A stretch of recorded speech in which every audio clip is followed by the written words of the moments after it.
years ago, when we came to Los Angeles, I really believed that the greatness of the Raiders would be in its future.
One of them hits now. Heard back from Earth, they just shot a few of my shits down. It's safe to say I'm totally pissed. Wow, my cloaking devices just malfunction. Guess it's time for a sit down. This is the problem I got with humans, mostly the common man. Constantly fucking with energy they don't understand. Always thinking they got the upper hand. The G-forces for my maneuvers can snap your spine like a rubber band. I shouldn't waste my time, they ain't half as nice. Put a Red Bull in your coffin so your ghost can have wings in the afterlife. Let's rock and roll like a belly dancer's rhinestone. It was my idea to shape the pineal gland like a pine cone. My thoughts create hurricanes, tornadoes, and cyclones. A punch for me is like an avalanche of granite and limestone. You live here, but now this is my home. I neuralize both your retinas. You wake up staring at the screen of your iPhone. Confused by the light plus the high tone. And now we connected from the microchip I placed next to your thigh bone. It's hard to understand cause you're mind blown, but I gotta cut communication. Your government just scrambled they spy drones. That voice speaking Sumerian, the oldest language in human history. I can't explain it. What's going on? What's going on? We are back. We are back for another edition of Around the Shield. Y'all see it, man. We got Big Mike Raider, myself, AroundTheShield. Man, Severe will be joining us soon next week. You know what I mean? He'll be back soon. But, hey, look, it's all good, man. We're going to have a great show, great night. You know what I mean? A World Series, man. You got your L.A. Dodgers gear on after a crazy finish, man. Crazy finish, man. A great way to start the World Series, winning in that fashion, man. I don't know what's going on. I know you're a big Dodgers fan. I mean, obviously, I'm an A's fan, but, you know, I got to support the West Coast team. Team. I respect it, man, but that game was crazy, man. We was setting up for the live, you know, and then, you know, the grand slam happened and, you know, I almost lost it, man. I was like, hold on, I got to regather myself, man. But yeah, shout out to the chat though, man. We got a live going, man. We hitting the live, man. Shout out to Hug D's, Crispin, Raider Dangerfield in the building, Mondo Reyes, Razor Raider. Man, we got a whole crew ahead here, man. Thanks Mark for popping with the first. In. You guys know what to do. Yes, sir. Yes, sir. First like of the show by Mark, man. Raider 331 in the building. Appreciate you coming through. Like Mike said, Raider Dangerfield, man. Everybody pulling up, man. We appreciate everybody coming through. Make sure to clock in, like the thumbs, like, comment, subscribe, hit that notification bell. We are going live. Hey, this is a live show. It's not a pre-record. It's a live show, so we'll be able to chime in on everybody in the chat, which we usually do. You know, even if it's a pre-record, we're usually in the chat. But hey, this is a live show. That's why you got to hit that notification bell so you know when we go live and all that good stuff. But we appreciate everybody coming through. We got a lot to talk about. I know it's Raider Chiefs week. You know, I hate the Chiefs. Yeah. I know the Raiders, you know, haven't had the best start to the season, but if somehow, some way they can beat the Chiefs, I feel good. You know what I mean? Give me a good Sunday. Like, probably one of my favorite games last season was the Raiders going on the road on Christmas and beating the Chiefs. Christmas, bro. This won't be a road game, but this will be a home game against the Chiefs. And I mean, not a home game against the Chiefs. This is going to be a home game for the Raiders. But the way the opposing fan base be showing up, it just feels like it's a road game. But yeah, man, we'll get into all that good stuff. We'll talk about, hey, is it tank season? You know, a lot of people have been talking about that. They've been throwing that you know, that word that no one wants to throw at any point in the season, man. Should we tank? Should we tank or should we not? But we'll get into all that good stuff. I mean, we got everybody pulling up. We got my God, man, Razor Raider, man, in the building. Razor Raider in the building, man. Mondo in the building, man. We got everybody pulling up today, man. Man, shout out to Money Chuck, Rambo Adventures. Yes, sir. Psycho, V Beezy, LA in the building, man. We got a full house coming in, man. Let's get this thing rolling, baby. 831 says loves these late night lives, so dope. Yeah, hey man, we try to come. Hey, we were like, I mean, I wasn't completely focused on the game. Obviously, we're going on with the live or whatever. I know my guy Mike was paying attention to the game. He just yelled out, "Grand Slam!" Yeah, Grand Slam. And the thing is, their best player struck out. So I'm thinking like, it's the best player. But I did not know they had everybody the bases loaded, and man, that's a crazy game. But Christmas says, as an Angel fan, keep the Dodger chat for a baseball channel, por favor. Sorry, he's an bro. He's an Angel fan. Oh man, but hey, look, I'm sure you're supporting the West Coast. I know you're not gonna be supporting the Yankees just this series, man. If we're being honest, but all right. But hey, we appreciate everybody coming through. Like I said, make sure to clock in, like the thumbs, hit the like button, hit the subscribe button, hit the notification bell. Like I was stating, I was telling y'all, it's the Chiefs week. Mike, Yep. Raiders are like on a 2-3 game losing streak right now. Losing against, bro. Yeah, man, it's tough. It's tough. Now going into the Chiefs game, what do you think the Raiders? Like, what do you think their mindset is going into the Chiefs game? Because the Chiefs, they're 6-0. They're 6-0, but they don't look like a 6-0 team. If I'm being honest. Yeah, you're right. You're right. And you know what? I think the Raiders know this too. Now, Antonio Pierce. Let's just start at the coaching level, right? Antonio Pierce. Right. He got hired because he beat the Kansas City Chiefs. Yeah. He got this job because he beat the Chiefs. Let's not try to sugarcoat it or try to make it something else. He beat the Chiefs on Christmas, and that earned him a head coaching job. What I want to see from him is to look in the mirror. Look in the mirror. Do what got you here, man. Do what got you here. Let's get it done, and let's roll from there. Now, as far as the team goes, offense has to show up. The offense cost us this game last week. This has to be a sense of urgency. Now, whatever the mindset is in that team, whether it's a tank or whatever it may be, or whatever you're feeling, you got to throw it out the window this week. It's Chiefs week. It's time to take care of business. So it's got to be across the board, take care of business, and it's gut check Sunday, man. Hey, where's your damn balls? It's Chiefs week. Right. You know what I mean? That's what it has to be, and I'm hoping that's the case on Sunday, man. Yeah. Yeah. And there has to be a level of like, all right, let's like, I know the Raiders, they're dealing with a lot. They're dealing with a lot of injuries. The quarterback play hasn't been the best. Offensive line has struggled to start the season. Offensive coordinator can be questionable at times. There's so many things that we can talk about when it comes to this team and be like, you know what? But at some point, like, we got to see if this is a coaching staff, a team that we want to see moving forward.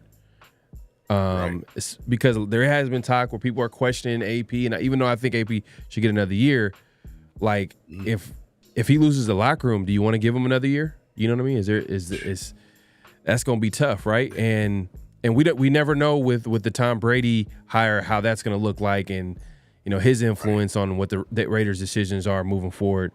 So it's something that we got to keep on. So it doesn't mean that the Raiders got to win against the Chiefs. I'm not going to say that, that's going to determine APs. But I just want to see a better game. Give us a better game, better. And you know what? Last game, that was a winnable game. And It was. So you could probably say, like, you know what, the Raiders kind of showed up that game. The defense showed up. Offensively, obviously the quarterback played. They need a quarterback. It's just simple and plain. And hopefully they figure out a way to win this week. But before we move on, man, my guy, Daniel Kim, appreciate the super chat, man. I know you're a Dodgers fan, so I already know you hyped up. But he says, salute to my guys. He says, Ray. Salute. That's right. And he's like, Dodgers. Okay, man, I know you hyped up, man. I know you hyped up. That's your team. And We'll hype off that, bro. Man, grand slam to start the World Series. That is crazy, man. Battle the West Coast and East Coast right now. New York versus LA. Man, that doesn't really happen. I mean, if you think about it, LA New York series, have we seen it? Hasn't happened since 81. Yeah, has happened since 1981. It's been a minute. It's been a minute. I mean, LA has kind of done their part of being. Like, I mean, if you think about the Lakers. When I'm thinking about basketball, Super Bowl football, we've seen LA go there to go. I mean, LA Rams, I guess. Yeah. But we haven't seen Patriots. Yeah, Rams, Patriots, and then I'm trying to think. Yeah, I mean, we haven't seen that. I don't even remember. And New York. I mean, New York Giants have won a Super Bowl in the past, but like, I'm just trying to think of that LA New York matchup in all sports, and it doesn't happen a lot. Those are two big time markets. Doesn't happen a lot, but going back to the game, right? We're the Chiefs game. Before the season started, during the off season, there was that Hermit fiasco, whatever you want to call it. Yeah. Was it? I don't know if it was during training camp or one of the mini camps.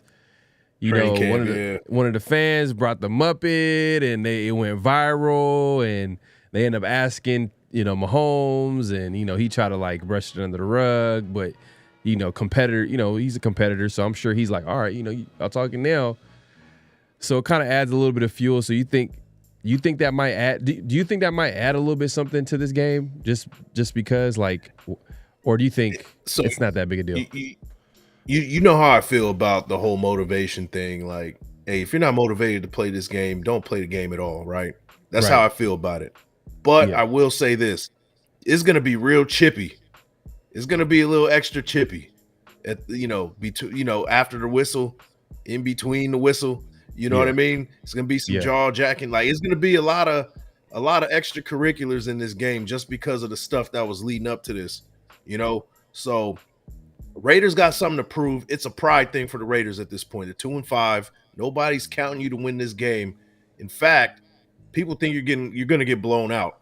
You're in your home stadium, but it's not really a home game. It's about 75% Chiefs fans probably in there. It's a sea of red. You got to be pissed off. On the flip side, the Chiefs, this is the last team that they lost to. They're on a 12-game winning streak. Yeah. And having that loss on their, on their record, and that the bragging rights for us has to leave a sour taste in their mouth. Right. Yeah, they won the Super Bowl in our stadium. They got the final laugh in that one, but the truth remains, the last time you played the Raiders, you didn't win. So there's some pride in this game. It's a level of pride, and there's going to be some real chippiness at the end of this, like at the end of the whistle and stuff. I think it does matter to that extent. You know, I was listening to Jack Jones earlier this week, or during the week, and he was just he kind of reminded me of what AP said a few weeks ago, and then he had to like take back his words, or not take it back, but just, you know what, I'm not going to do too much talking. But Jack Jones was like, we're not really worried about the Chiefs.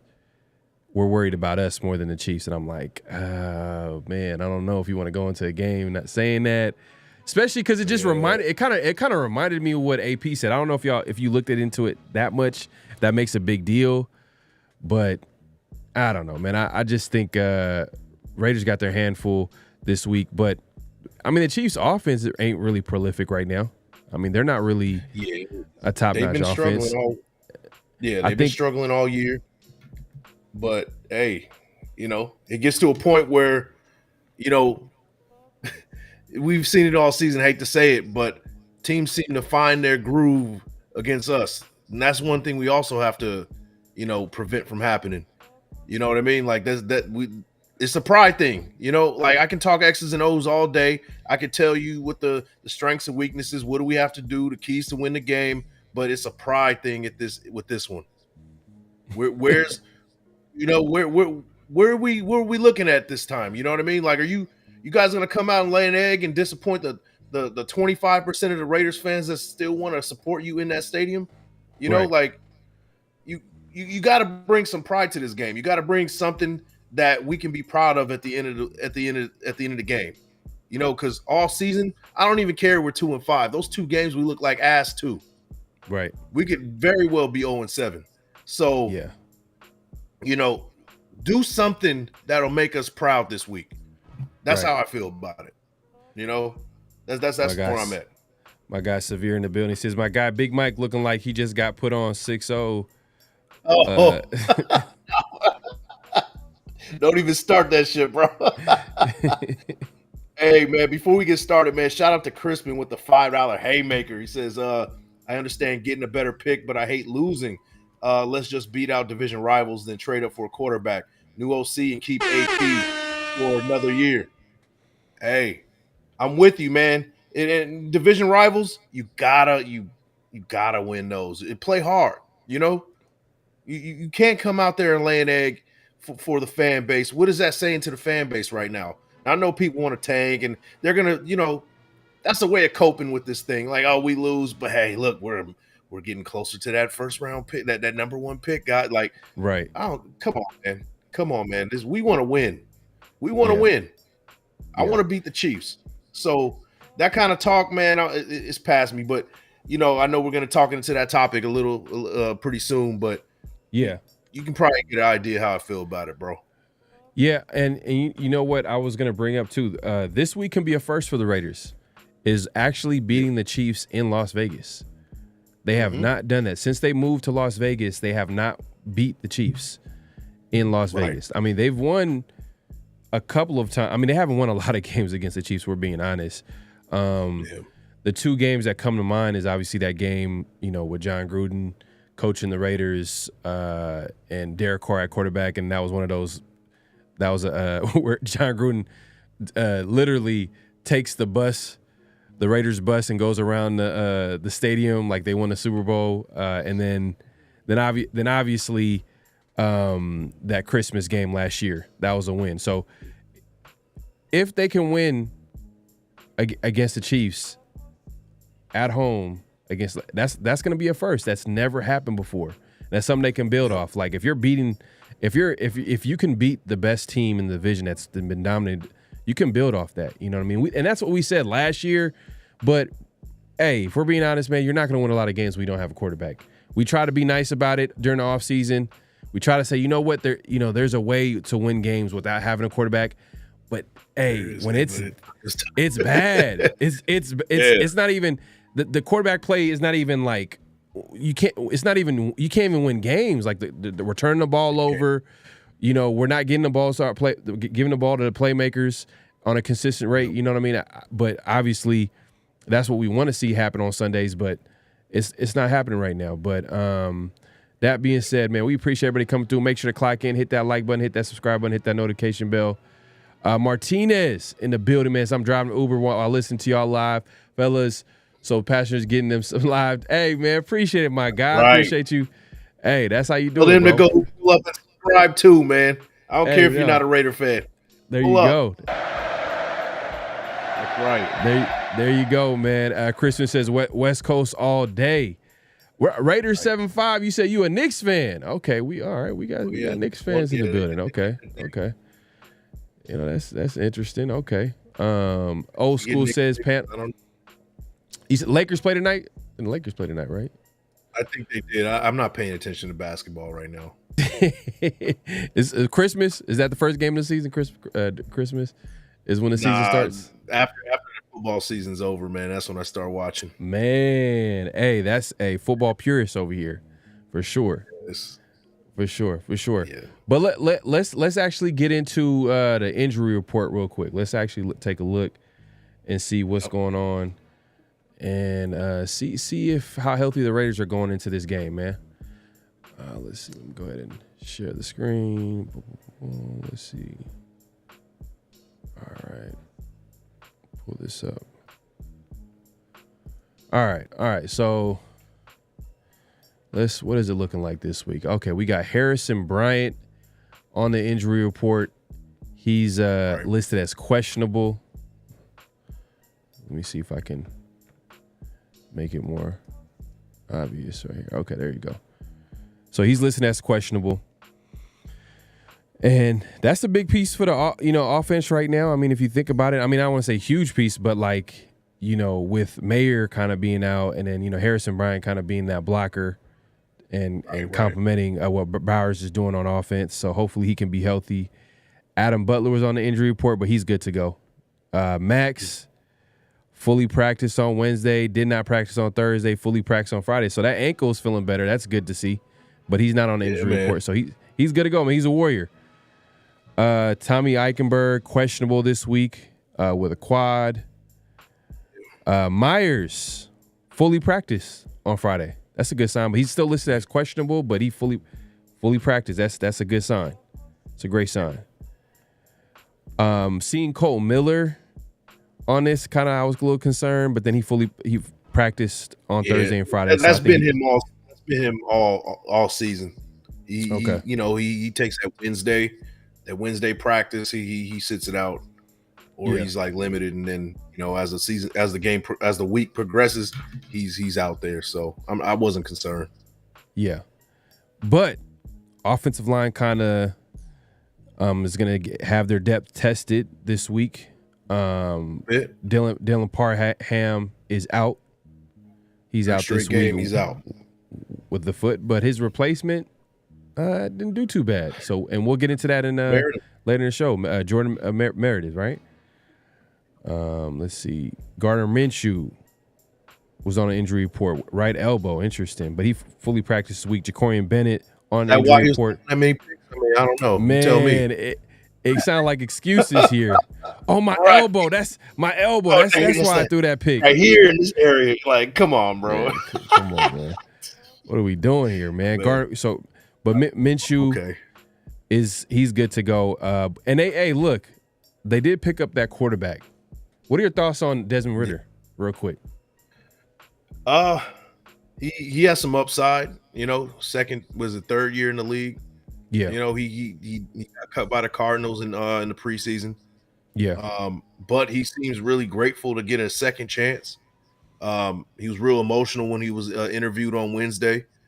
And, why the hell not? He's going to be the second guy in case Gardner Minshew goes down. He's coming in, Mm-hmm. So a guy who's in his third year of the league, didn't really see much. He was a starter with the Falcons. Could it be any more worse than what we have in Gardner Minshew? I don't know. It probably is slight. It might be a slight upgrade. Who knows? Mm-hmm. What you got, bro? What you got?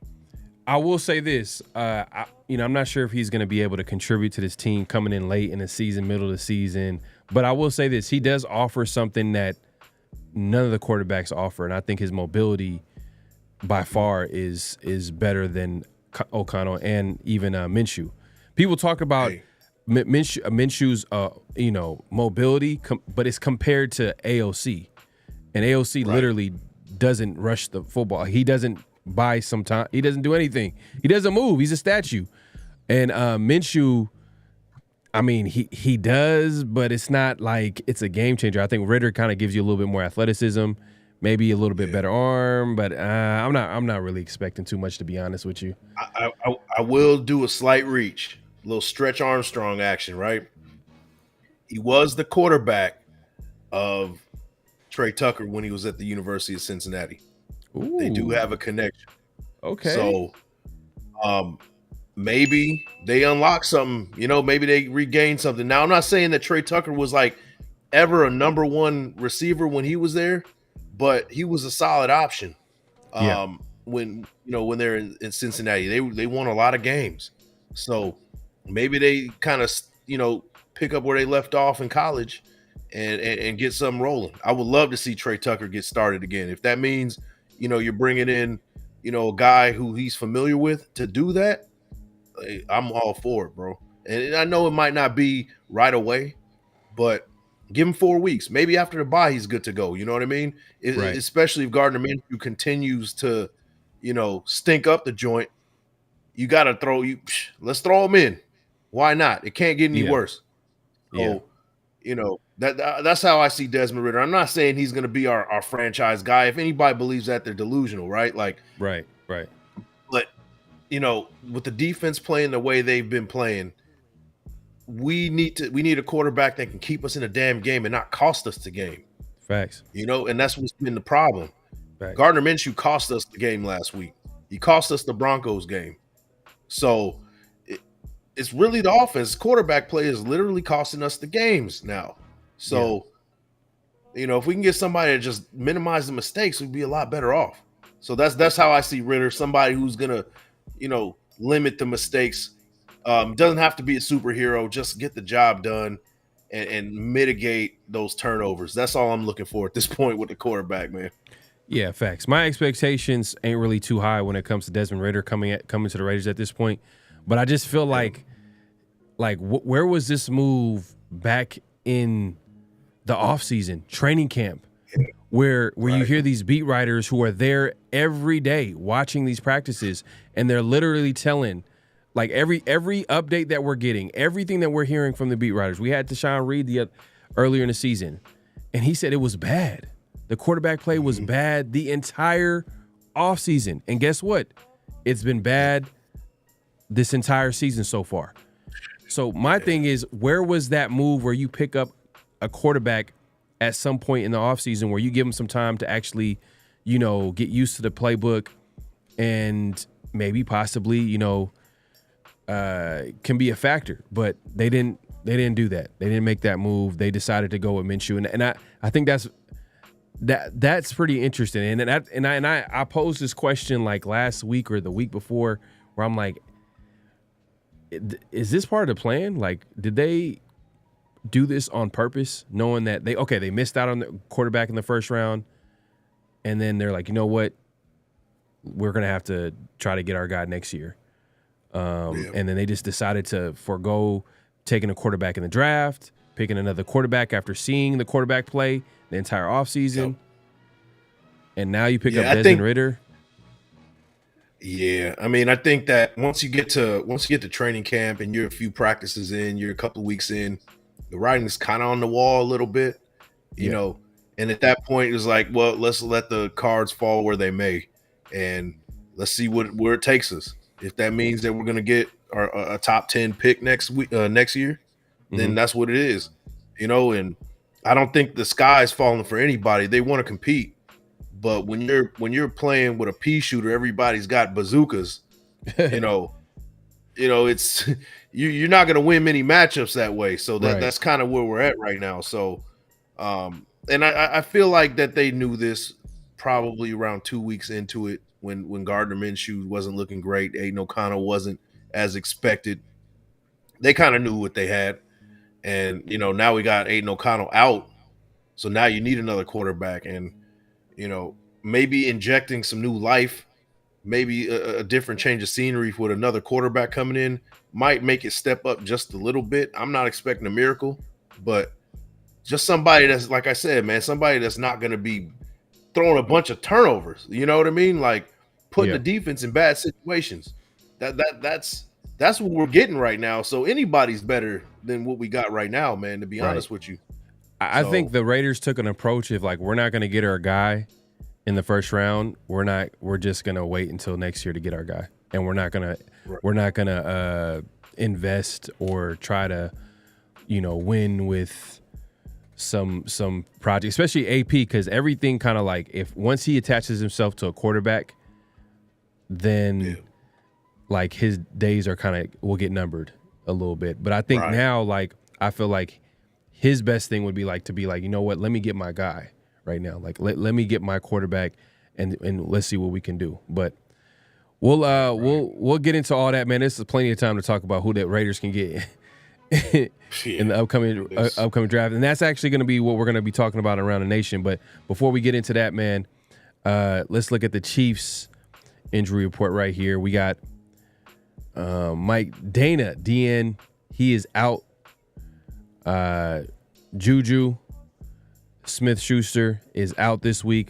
I don't think it's a big deal, but does Hopkins play this way? DeAndre Hopkins, does he play? They got him in a trade. Yeah.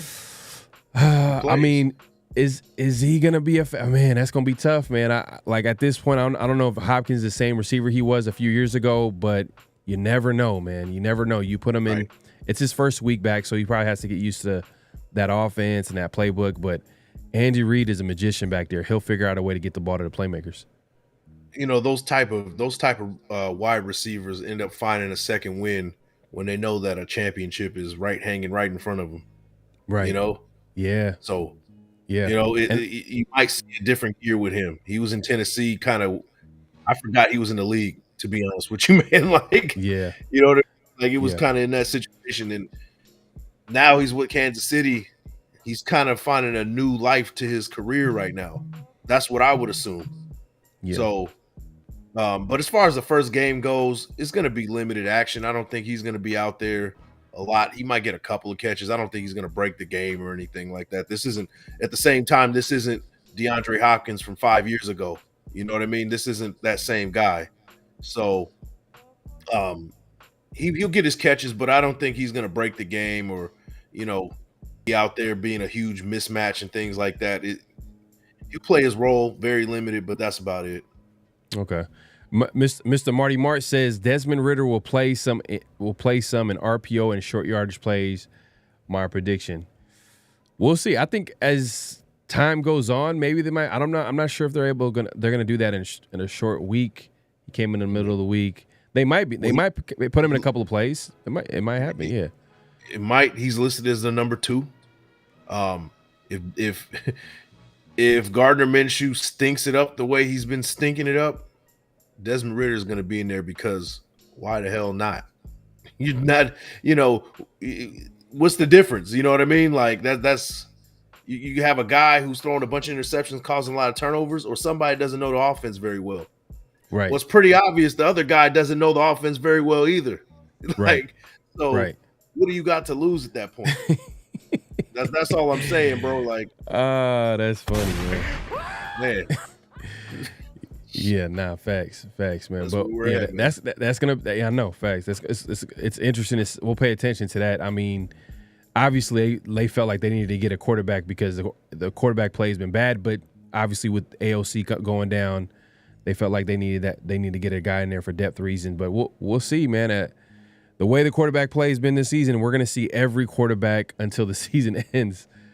But going into the game, it looks like Kansas City is pretty healthy.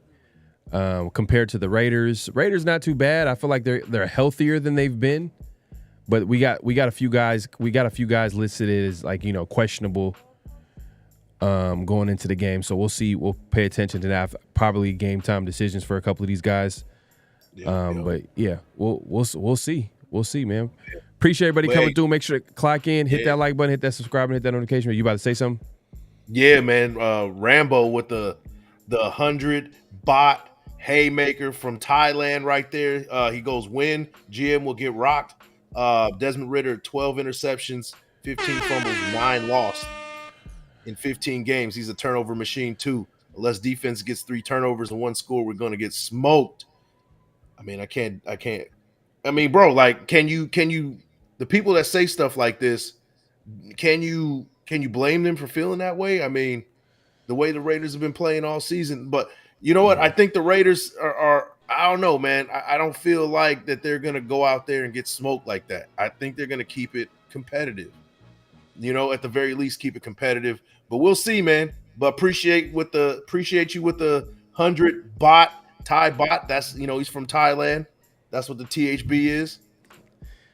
THB haymaker right there. So I understand where Rambo's coming from, man. I think, you know, my expectations, that's what I said. That's why I said my expectations of Desmond Ridder is really not that high. I mean, he hasn't played well in the NFL. He was cut with the last team, but I heard him earlier in the week, man. I'm rooting for him. You know, he seemed pretty emotional that he's getting another opportunity to play for an NFL team. So, hey, look, if he can go out there and contribute in any way, man, but I'm not, like I said, I'm not really expecting too much. You put out the numbers as far as him being a turnover machine. I agree. I do think this needs to be a defensive game for the Raiders to win. You know, that's just going into the season, we knew that the Raiders' success had to be led by their defensive performance this season, and it hasn't been consistent, and that a lot of that has to do with injuries and some of the players that we thought were going to play well early on didn't play well. You know, guys like Jack Jones, we felt like was going to take that next step. He didn't really take that next step. He didn't. I wouldn't say necessarily play terrible, but he wasn't that number one corner that we thought he was going to be this year. But right. Jacorian is that guy. Jacorian he took the next step. So shout out to him in the secondary. But like I said, the Raiders injuries for sure like affected the defense early on in the season or so far this season. But I appreciate the super chat. Let's get into what we're gonna be looking forward to as far as this game. Let's see. Let me go ahead and put this back. Yes, sir. Here we go. All right. So, keys to the game. Yes, sir. What is it going to take for the Raiders to win this game? We kind of mentioned a couple of things, but let's talk about it real quick. So, we were talking in the back that the Chiefs are number 2 with stopping the run. I don't care about none of that. You know, just because that they've been stopping the run doesn't mean that you don't try to run the ball. You know, sometimes you'll see these stats and be like, oh, well, we can't run the ball. You know, I don't care about none of that.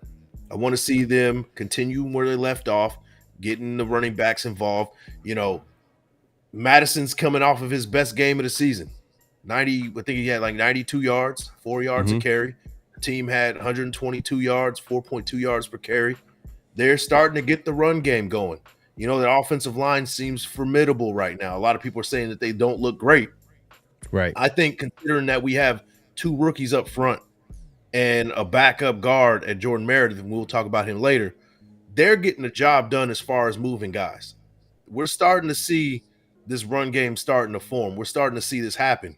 So let's establish the run, keep that offense off the field. We gotta win the time of possession game. Win the time of possession, wear this team down, take them to the mud, and make this a dirty game. That's how we win this game.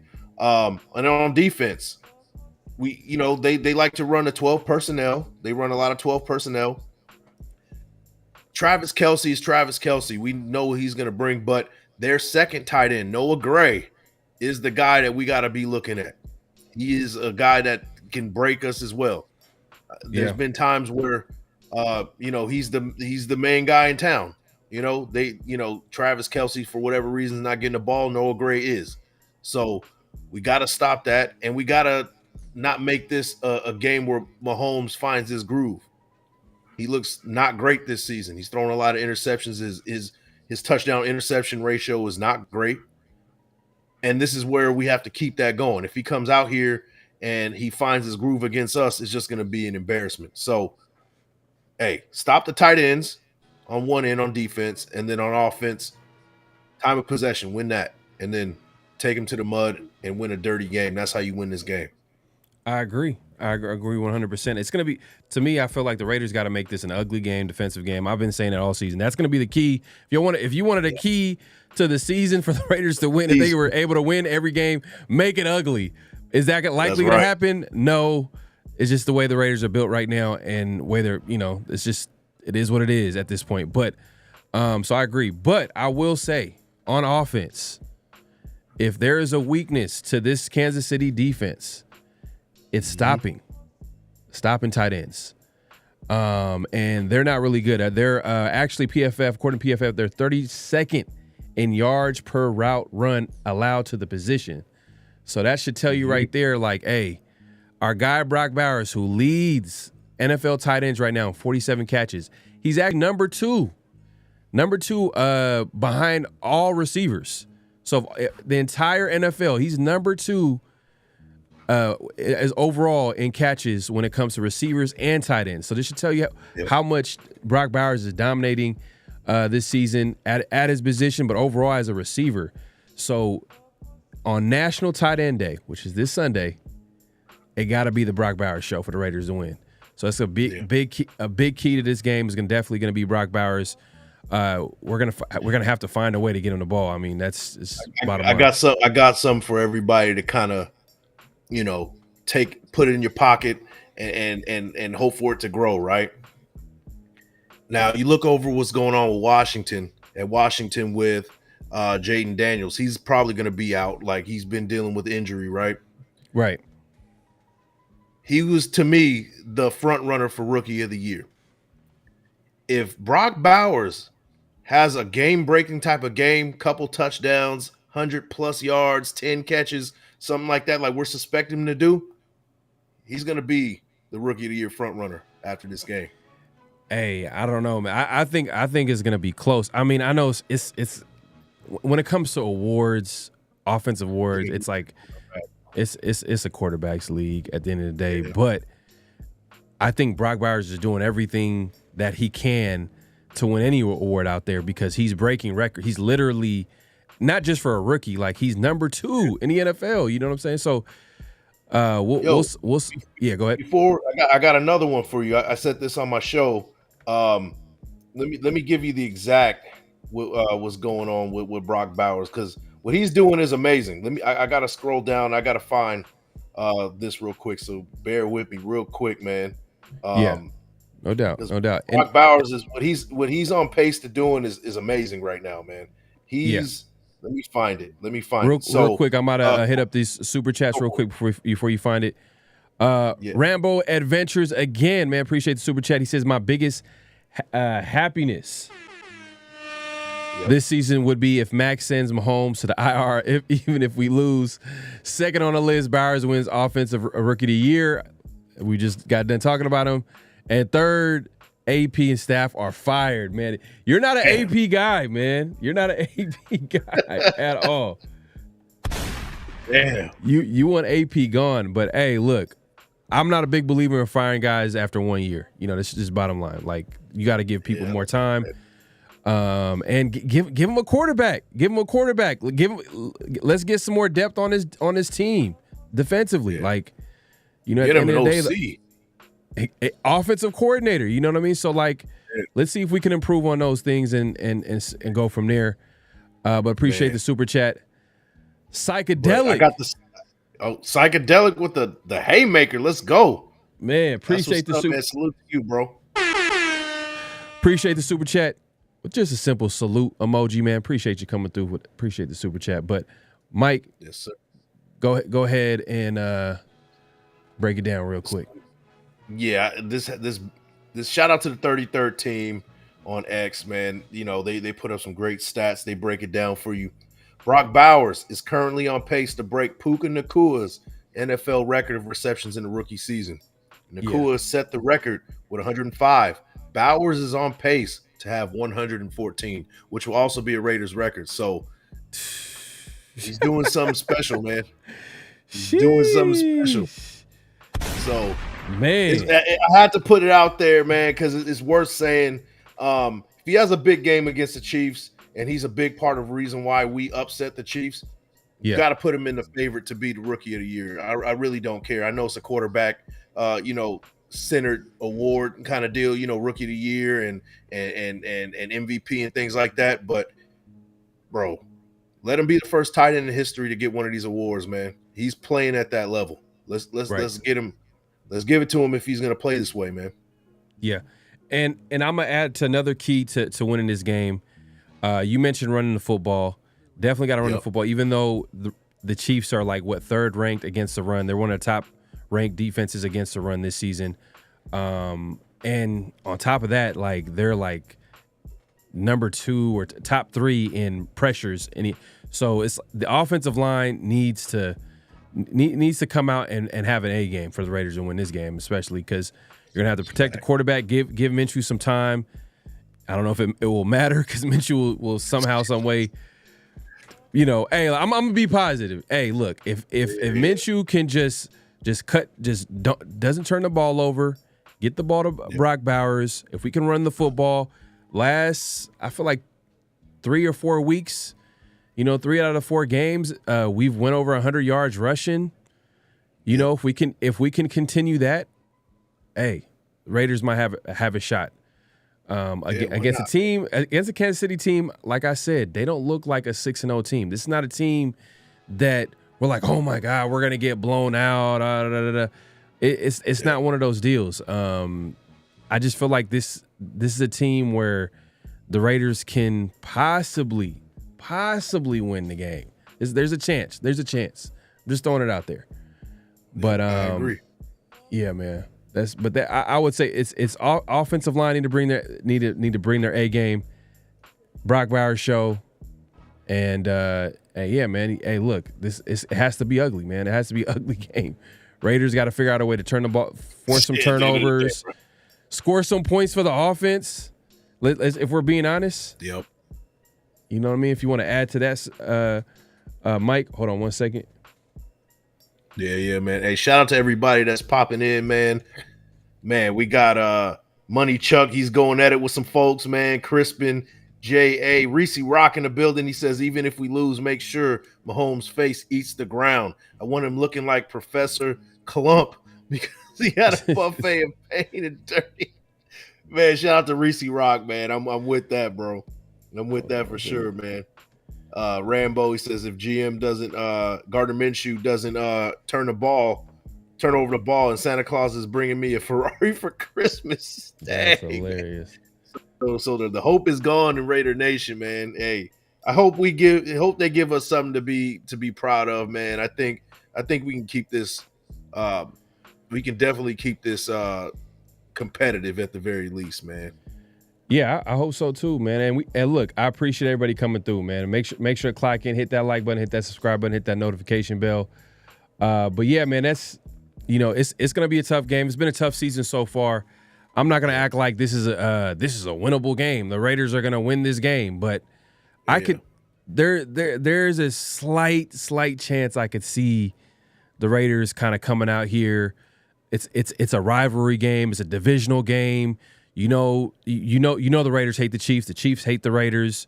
It's going to be at home.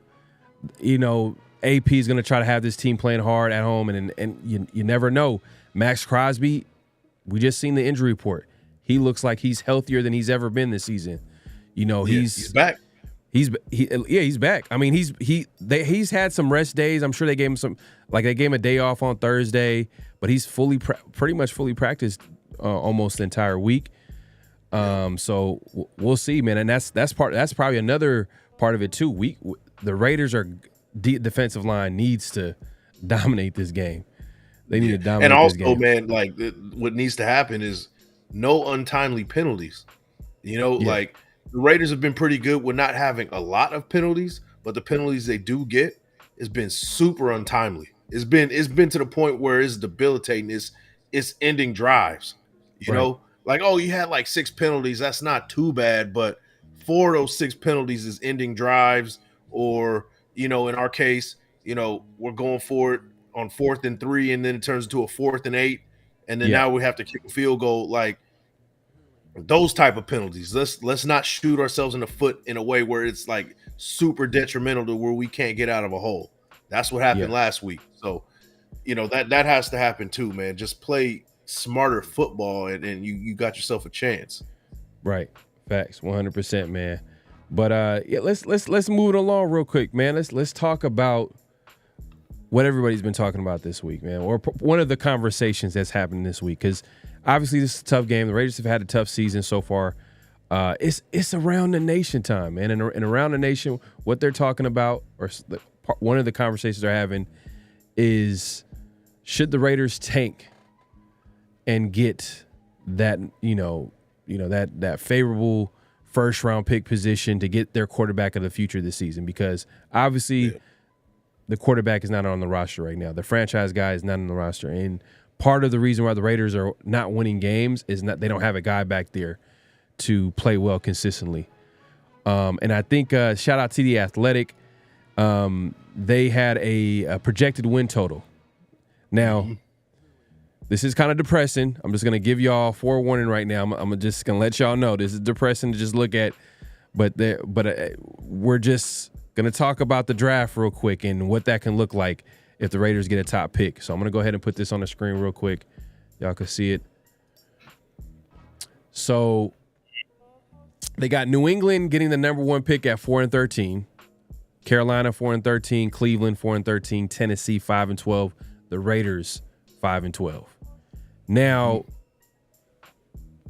at number 5, they can easily get their franchise guy, but then what scares me is this. Yep. These 3 teams, they can easily take a quarterback. Carolina, obviously, they're out on their quarterback that they drafted literally last year, which is crazy to just even say, but Cleveland, obviously, with Deshaun Watson, they're stuck with him, but they're going to try to figure out a way to get out of there. It's like one of the worst trades of all time. And then you got Tennessee, who, Levis is just like a mistake waiting to happen. They can easily take a quarterback, and the Raiders are at number 5 right now. And this is projected win totals. I know this is depressing to watch. The Raiders might win more games. The Raiders might make a run at the playoffs. It's possible, but the way they're playing, it looks like more they might leaning finish towards that. Yeah, exactly. Yeah. Do you see a possibility they can actually trade up with a team like New England, who already drafted their quarterback of the future, Drake May? Yep, I can see that. From number 5 to number 1, but with 3 teams, pretty much they're going to be fighting with all these teams right here. I'm thinking it's going to be highest bidder in that situation. And we're going to have to give them some firsts. I hate to say it. We're going to have to give them some firsts. But, hey, F them picks at this point. We've been, for the last 2 years, having the craziest quarterback carousel in a very long time. And it's been a bunch of bums. So, if you want to bring some life back into this fan base, back into this team, I'm sure the defense is sick and tired of seeing a guy who should be playing in the XFL, starting at quarterback. So, in this situation, you got to have, give the number 5, and give next year's first and some other, and move up to number 1. Highest bidder wins in this situation, because Carolina is going to look for a quarterback. Cleveland's looking for a quarterback. Tennessee probably will look for a quarterback too, because Will Levis is not the dude that they thought that he was. So, and of course, the season could probably be worse than 5-12. To be honest with you, like, we could be just sitting at number 1 at some point. But, in the case we are at 5 and this situation does unfold this way, we're going to have to move up. We're going to have to do what we have to do and give up some first. Enough of this, So, that's and the thing. Yeah, no, and I hear you. And then the thing is, too, it's not like last year's draft where there are like about 4 quarterbacks that, well, technically 6 quarterbacks went in the top 10. Yeah. Now, you can argue that you probably would have just took like 4 out of those 6. Mm-hmm. You know what I mean? But where the Raiders sit, I think in this draft, do you think there's going to be at that amount of quarterbacks that you would value in the top 5, like I don't think that's going to probably happen. There's a reason why that was crazy that it happened last season, but I think this season, there's about 3 quarterbacks, maybe 2 to 3 quarterbacks that you would consider that you're taking in the top 5. I mean, there's Shador, there's Cam Ward, and after that, you're probably going to wait, or you're probably going to want to trade down, or whatever the case may be. Right. And then the problem with that is say you are in the case with Michael Penix Jr. People were saying that he was a second round guy. PFF had him projected in the second round, and guess what happened? He got picked 8 like we said he was. Yep. So facts. It could be a situation where Tennessee's like, I need a quarterback, and they get a quarterback that we've been looking at, and like, oh, they're not going to get him at 4, and then they end up getting him at 4, and now we're stuck in a situation where we got to get best player available and not a quarterback, and then we miss out on a quarterback 2nd, 3rd, 4th round, and now we're signing quarterback X off the in free agency because we can't locate the quarterback where we want to locate him. So, and I know in the chat they're saying F the pick. Seriously, yeah, seriously, because you would be the same person to complain that we don't have a quarterback, right? So, there's no quarterbacks in free agency. We got $108 million. You can use that $108 million to, hey, let me bolster the offensive line. Let me get a wide receiver. Let me do this, that, let me bolster this defense who's already formidable. Let me do things on offense with this $108 million. Right. And then all we need is a quarterback. I've seen it. We've seen it for the last couple years. We saw the Texans do it. They had a hell of a draft, and they ended up being, now they're one of the AFC contenders. This year, you got the Commanders and you got the Bears. They located the quarterback, and guess where they're at? They're having a winning season so far. So it only takes 1 year. It only takes 1 year. And if we got $108 million, we do right in free agency, and we say F them picks for 1 year, we don't have a first next year, in 2026, then, hey, we got the quarterback we wanted and we roll from there. That's how I see it, man. No, I'm with you, and the thing is though is that I hope Telesco gets aggressive enough with the pressure that he's going to feel from the fan base.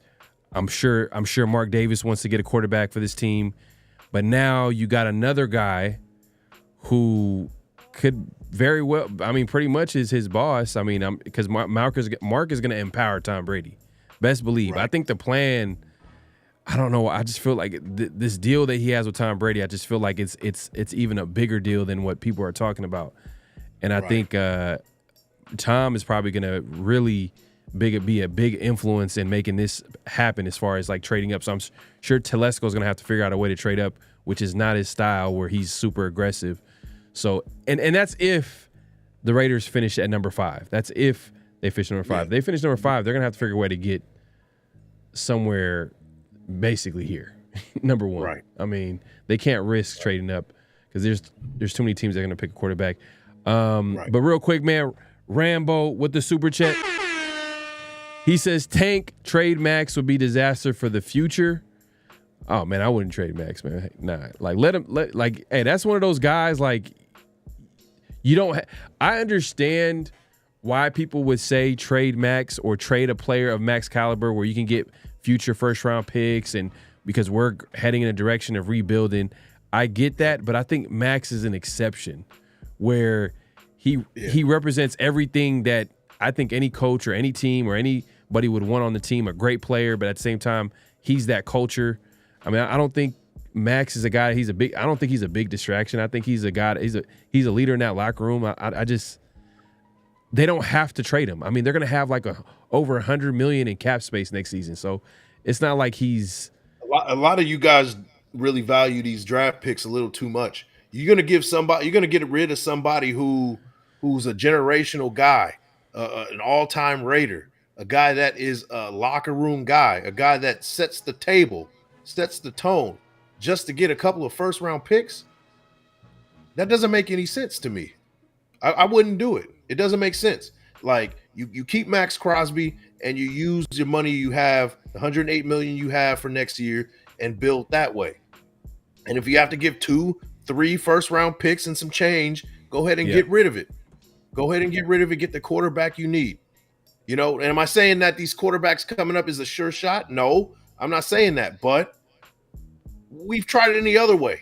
We've tried it Right. all the other ways. We tried to bring a Jimmy Garoppolo. He tried to reignite that flame. He was cooked. Gardner Minshew, maybe he's a starter, cooked. Right. Brian Hoyer, cooked. Like, how many times do we got to get cooked quarterbacks for you guys to understand? Like, hey, we got to give up something to get something. That's just what it is. Now, maybe we do get in a number one spot, and none of this is a discussion. But if it's not a discussion, I mean, if it is a discussion, you gotta think about it. You gotta do it. And I think the Raiders, it would be in their best interest to do that. Trade whatever you got to get up to that spot.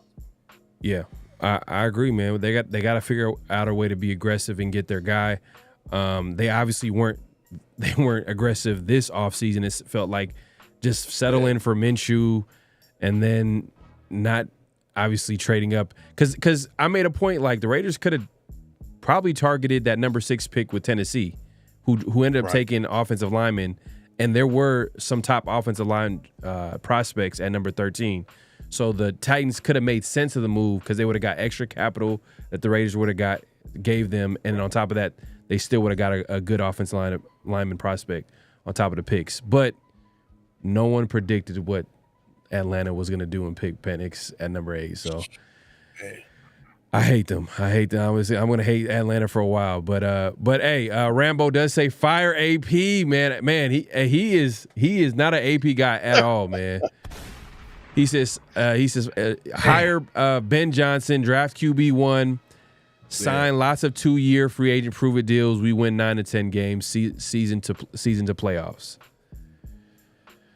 Hey, Rambo, man, you are starting you're not the only one that's saying it, man, but you're definitely not an AP guy. You want Ben Johnson. I can see why you like Ben Johnson. He's doing big things over there with the Lions as far as coaching up that offense. But is he a head coach? You know, you never know, man. I would hate to. I'm not saying this would be the case, but I would hate to hire Ben Johnson and then it just turns into a McDaniel situation.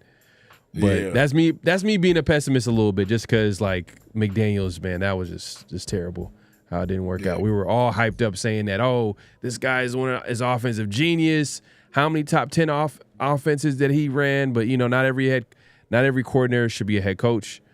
AP, on the other hand, they knew that he was inexperienced. I feel like he deserves some time. So I'm an AP guy for real. But anything can happen. Anything can happen. Especially between now and the season. I might change my mind about AP if something crazy happens. But he says sign lots of 2-year free agent prove it deals. Okay. You know what? I'm going to keep bringing this up. That's something that we haven't really talked about is Tom Brady's impact on bringing free agents. Using him as a way to bring some guys in, meaning that, like, when they bring in guys to possibly sign with the team, you got Tom Brady in the building like, hey, this is what we're building and yada, yada, yada. I'm sure that can possibly make a difference. And I can see that that's a big positive for the team. So we'll see if the Raiders can execute this offseason. Appreciate the super chat, Rambo. And I think we got some people pulling up. Hold on one second. Let me move this out the way. Al Apocalypse says we'll tank the old-fashioned way. Show up and get mollywhopped like usual.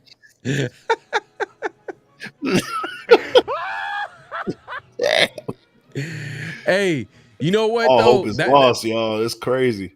Hey, that's literally what that's not what AP said, but he when asked about tanking, he said that's not what we're doing.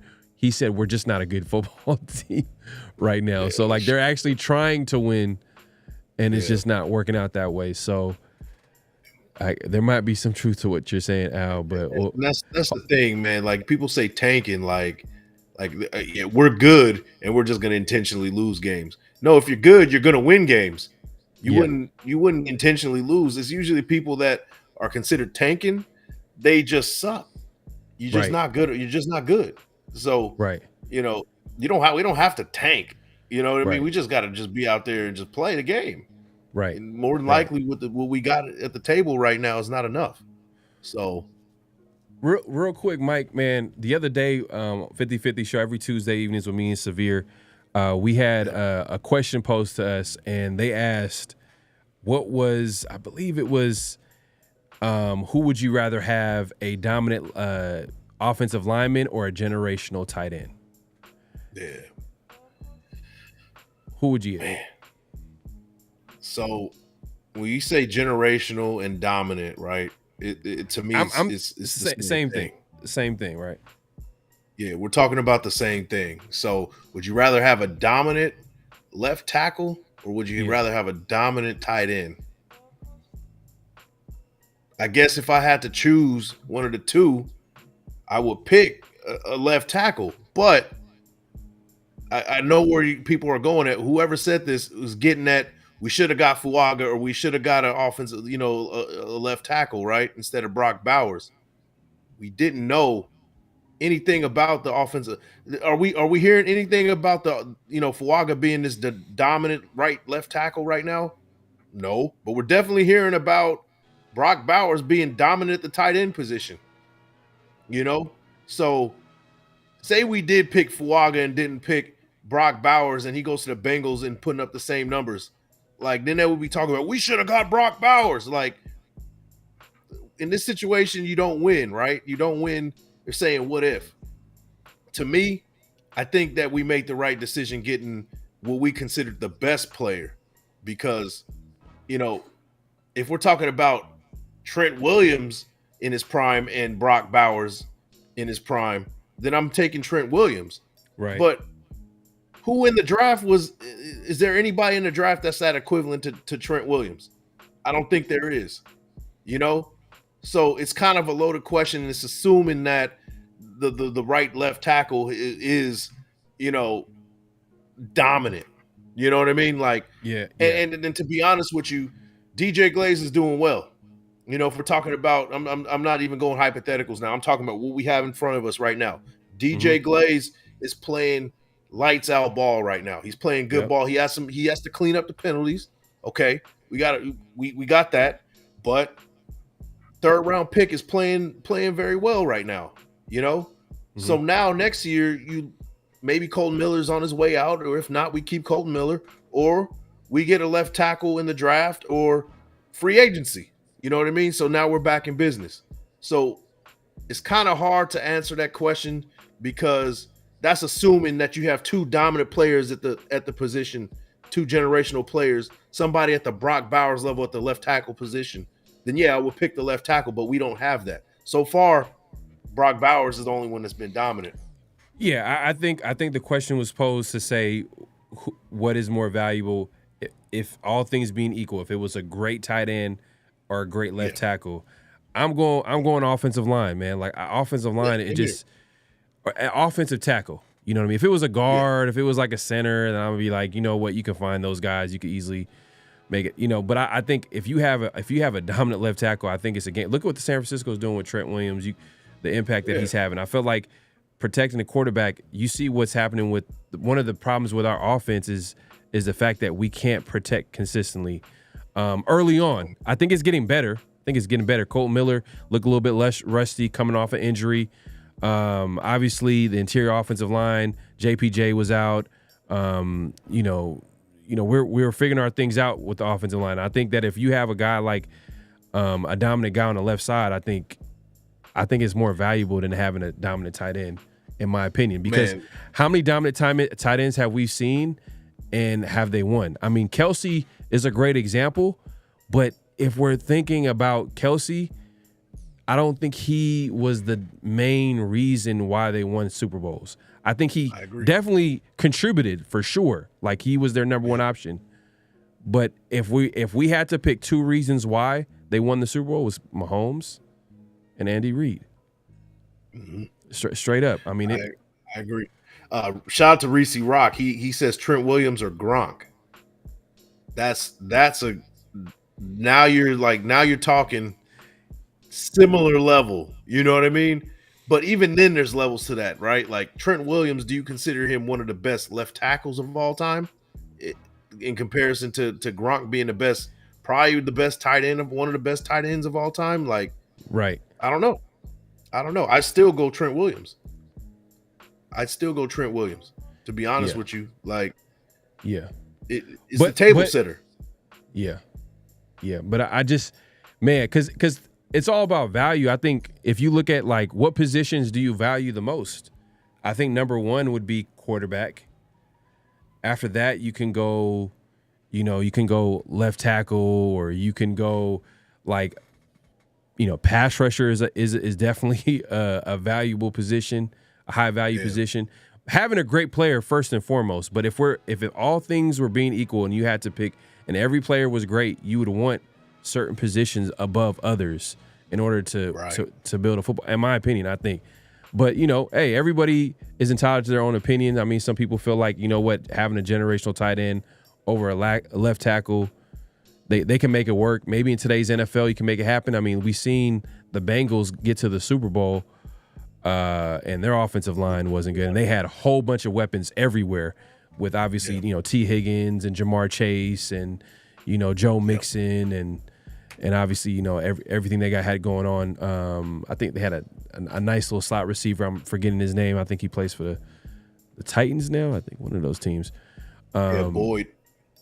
Yeah, Tyler Boyd. So they were able to make it happen, but I feel like I think that might be an exception to the rule. In my opinion, but but definitely a good question that was posed last year. I just wanted to ask you real quick and see what you thought about it. Man, okay. My guy Raider Ray in the building, man. Appreciate you coming through. Right, man. He says, give me a dominant tight end. This is a scoring league, and weapons are at a premium. Give me someone who puts points on the board and moves the chains. That is easy. But what happens? I feel you.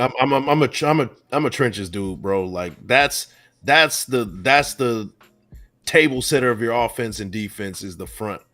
If you don't have a front, you're gonna get cooked. So you can't get it to the tight end. That's how I feel about it. Like left tackle is that book into your front line. Right. Tight end, you can win without a tight end. Yeah. You can win without time, but you can't win without a left tackle. Yeah. And look at how many great tight ends who haven't really won like that. I mean, like you think of the Tony Gonzalez, you think of like, man, you think a few tight ends. I mean, it's hard. Obviously Gronkowski's one, and then you got Kelsey, but I felt like they were just a part of a great quarterback and a great head coach. It is what it is. Like, I think people are kind of confused. I understand it's a huge mismatch when you have a great tight end. I get it 100%, but if it's the only show in town, then you're in trouble still. Yeah. But Ray, I feel you, man. I hear you. Yeah. I mean, definitely on Madden, I would love to have that's different. Yeah, that's different. Yeah, you're right. But let's see, man. Rambo is left and right with the super chats. My guy, man, appreciate the super chat. He says, "Yep, TB12 has the keys to the car. Watch fireworks off season, coach draft, free agency Bay 12 to build a new GOAT status, making you turn a parental win." Hey, man. Hey, what did Al Davis say? Just win, baby. So whatever equals the winning, I'm all for it. So. But we'll see. We'll definitely see, man. We got Frank pulling up from Sicily, man. My guy, appreciate you coming through. Man, got people all over the world coming through. That's right. Are Top you being of the morning, serious? right? It's got to be morning out there. Trey Williams, Gronk, Nathan Peterman. Yeah, I can't take that. I can't take that question serious. One of these things is not like the other. Raiders don't have any wins without Bowers. If we took a tackle, we're 0-7. Just facts. Yeah, I don't know. We didn't win those 2 games because of Brock Bowers. Well, maybe we did. Okay. Ray. Let me give you an example. Let me give you an example, Ray. Where did Gardner Minshew play last year? Where did he play? He played with the Colts. Did they have an all-time tight end? Did they have a Brock Bowers? No, but they had a pretty good O-line, solid run game. And Minshew had a solid player caller at head coach, and they were able to win games. You know what I'm saying? I think that's just I feel like it's all about context at the end of the day. I think that Bowers is a great player and he could definitely impact the game for sure, but I'm not sure if it was just Bowers and a terrible quarterback and I don't know. It wouldn't work in my opinion if you built the team that way. But you do have a point. We might be 0-7 if we didn't have Bowers. I mean, oh yeah, no facts, 100%. I mean, he got a point there. Like, damn, all right, yeah, you on to something, bro. Definitely on to something. Dave Casper, Todd Christian, hey, money check, man. Appreciate that, man. Yeah, for sure, facts, 100%. But were they the sole reason though? They weren't the sole reason.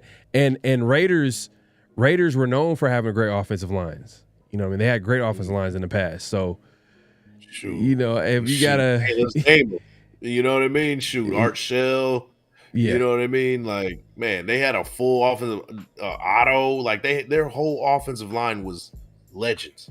It's a who's who right there, bro. Like, yeah, that's why they won, because they had a mean ass offensive line for sure. Ray says we can look at a ton of teams without a dominant tackle that has success. That is a unit. You can have a good unit without an elite tackle. Yeah, for sure, because it's hard to find dominant left tackles. It's hard to find, but and teams are always drafting offensive linemen too. Teams are always drafting offensive linemen because it's one of those positions you got to make sure you have depth. Rambo says you guys make good points about tight end in the Super Bowl, but if you look at how they got to the Super Bowl without Kelsey and Gronk, they don't get there. But that was just how the team was built. Like, I understand that, like, they huge part of that offense. But at the end of the day, like, if you had to choose between, like, I don't want to even say it like that. I just feel like if Gronk wasn't on the team, I think the Patriots or even the Chiefs would have figured out the way with Mahomes and Andy Reid or Bill Belichick and Tom Brady. Like, they would have figured out a way. I think that's just how they constructed the team, and they were able to win a lot of games. We got Raiders football talk in the building, man. Appreciate Andy you coming in the building, through. man. What's going on, bro? What's the debate here? Is Trent Williams more important than left tackle? Is TR more important than left tackle? Or is Trent?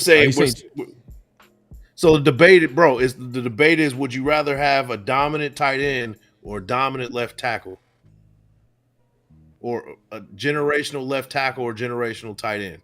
Which one would you choose if all things were considered equal? That's the debate, bro. That's where we're at. Yeah, I want to hear Andy's take on this one, man. Hopefully he's still in, man. But yeah, man, I don't know, man. I don't know. It's tough, man. Hey, y'all make good points, man. Like Ray, my guy, you know, Rambo. I know he was the one actually, I think, originally posed the question. Shout out to Rambo, man.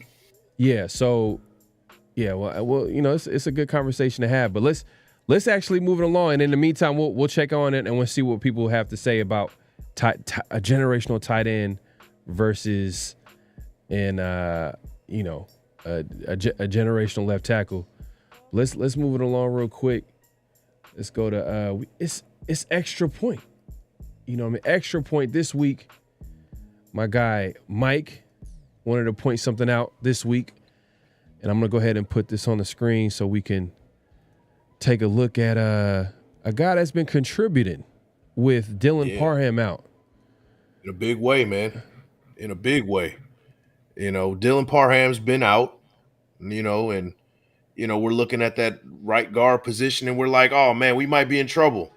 Enter Jordan Meredith, 87.6 PFF grade in 2 games, and he's been looking great, man, these last 2 games in relief.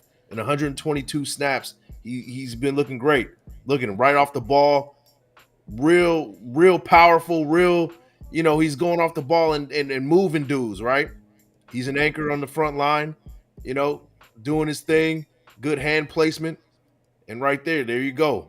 Good first step. Already got the angle on the tackle, and now he's taking him down the field for some. Almost had a pancake there. He was close. Jordan Meredith, man, he's doing his thing, and the question that we asked was, this offensive line is starting to find their stride, especially in the run game. Is Dylan Parham, is he at risk to losing his spot to Jordan Meredith? I thought that Jordan Meredith should have been playing a lot sooner than this, to be honest with you. Especially when JPJ was out and we had Pete or whoever was, at the guard position. I didn't understand why Jordan Meredith wasn't in there at the beginning, And now that he's out there, he looks better than any of the other guards that we've had so far, besides outside of what JPJ is doing currently, So I don't know, man. What you think, man? What you think about Jordan Meredith taking this starting spot, man? He looks great. Like I said, 87.6 PFF grade, second amongst all guards in the last 2 games. So shout out to Ray. Shout out to Ray. I mean, that's his guy. He's been talking about him for a while now, and he's had an opportunity to start, and he's putting on the show. Or I shouldn't say put on the show, but he's playing well. He's playing well. And Dylan Parham, I don't think he played bad this season. To be honest with you, I don't think he was one of the guys that I think it was the other spot where when JBJ was hurt, where you can probably question the guy that was in there. I think who was the left guard when JPJ was out? I'm trying to remember. I think it was Cody Whitehair? Oh, Whitehair. That's what I was thinking about. Yeah, Whitehair. And then obviously Andre James. I think when it's all said and done, I think JBJ probably moves to center. I think that's going to be big. And then we got to figure out a way to keep Jordan Meredith. And then if Dylan Parham, if he can continue to grow and get better, then Raiders offensive line moving forward, we got some guys. We just got to get more depth. And hey, we shout out Glaze. You know what I mean? Offensive line. Here. Bro, he's been doing his thing. He's been doing his thing. I think week 7, he had the highest run blocking grade. I don't know if there's a lot of people that are big on PFF, but he's doing his thing. And I think a lot of people are noticing that Glaze they got a future starter at right tackle in the 3rd round. Shout out to Lesko. Yep. This draft is looking good, man. I'm not going to lie. Brock Bowers, and I think we got a response to, we got Andy to respond real quick. Okay. Raiders Football Talk says dominant tight end, plain and simple. I'm shocked. I'm shocked, actually. I'm shocked in that answer. Yeah, they impact the game in a bigger magnitude. They run block, pass block, catch screens, give DBs hell, expose linebackers, and left tackles can only do so much given his position. Interesting. Okay. So he's talking about the versatility. You know what I mean? Yeah. As great as tight ends can be, he's saying that they can do a lot, while they're out there. Mm-hmm. Oh man, but you know what? I just felt like there's been a lot of players that played the position, and I just felt like I don't know if I would value them over a left tackle, but look, I would take a left tackle over. That's just me. That's just my take on it. But man, y'all make good points in here, man. And we got people in the chat, man. We appreciate y'all coming through. Make sure to clock in, hit that like button, hit that subscribe button, hit that notification bell. Man, Ray, Andy, we got people in the chat just talking about, hey, they would take a tight end. Okay. All right. Yeah. All right. Okay. All right. Hey, that's fair, man.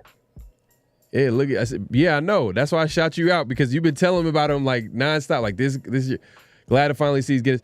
And hopefully, hey, man, if the Raiders can figure out a way to build off this offensive line, hey, what do you think of James Craig, the O-line coach? I don't know. I mean, it's early. It's like I said, man, it seems like they've been improving. Now, we were having problems with the wide zone blocking scheme that they've installed. It hasn't been looking good, but the last couple games they've gone over 100 yards rushing. So something is working. Something is definitely working. So I'll say like, hey, what remains to be seen. But I think it's the running back that is not matching what we're trying to do run game wise. Like I don't think Zamir White fits in with what we're trying to do. Raiders football takes it says, what success did Joe Battino bring to Cleveland? Okay, I mean you could pick out guys in the league. I mean, what is Kyle Pitts doing for Atlanta? I mean, obviously they finally got a quarterback in Kirk Cousins, but for years we were talking about where is Kyle Pitts? We know he's super talented. You know what I mean? So it just really depends on the situation. Supposed to be that dominant tight end. He's supposed to be the generational guy. This dude doesn't even get the ball half the damn time. So, right, you know, it's I don't know, man. I don't know. Or what did Trent Williams bring to Washington before he was traded? Yeah. Like this is where we're getting into like, y'all. We don't gotta say it, but it's gonna take more than one guy. You know what I mean? It's gonna take one more guy to be successful to make a successful NFL team. We're just saying that a left tackle has more value, in my opinion. Yeah. Offensive line, the trenches, because when you don't have an O line, you might as well stop watching. It's hard to watch. Yeah, because you can have a dominant left tackle or a dominant tight end, but if you don't have anything else, you're gonna be ass either way. Right. So I'm here, hey, D-Mokes, man. I'm here. He says Kyle Pitts ain't anything special. He's an athlete. Yeah, I mean that's fact. Agreed. Yeah, agreed. Yeah. But you see how you just picked the offensive lineman or offensive tackle from the Browns and how he didn't have because the Browns are their quarterback plays terrible, and that's the most important position. We can all agree on that, right? The most important position on a football team is the quarterback, and they're having issues there, and it's affecting the whole pretty much their team. Let's see. Yeah, either way. Brock has a horrible O-line, bad QBs and stuff. Yeah, that's true. He's getting his numbers. He's getting his numbers. Rambo, I ain't gonna lie about that. You're gonna have 120 catches, man. We're gonna be 4-13. But then but the thing is though, we're literally not winning the game. I mean, what we like 2-5 right now?